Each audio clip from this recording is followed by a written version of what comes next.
दर्जा खाना काबा से भी बुलंद हो जाए। तो वहाँ क्या कर रहे हैं वो लोग।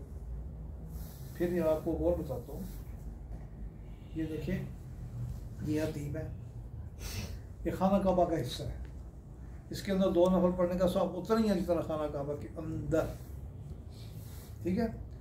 ये इन है, ये आउट है, पिछले 4 साल से इन बंद कर दिया, आउट है।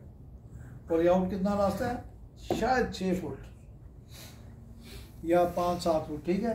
और यहाँ से एंट्री किस तरह हो रही है, औरतें मर्द जी ऐसे रगड़ के। यार ये अल्लाह के घर जाने का तरीका है, आप क्या कर रहे हो। हमारे जैसा बंदा 2 नफल पीछे पड़ लेता है कि मैं नियत करता हूँ हतीम के 2 नफल, या कभी गुजर गए, औरतें नहीं है, मर्द जा रहे हैं, गुजर गए, अंदर गए हैं, अंदर औरतें सजदा कर रही हैं, आपके पीछे दबाव पड़ रहा है, आप रुके हैं, टांगों में ताकत नहीं है, आप गिर जाते, क्या होगा। आप सजदा कर रहे, औरत आपके ऊपर गिर गई, उस 40-50 बंदों की जगह में हर वक्त 100 बंदा घुसा हुआ, क्या होगा।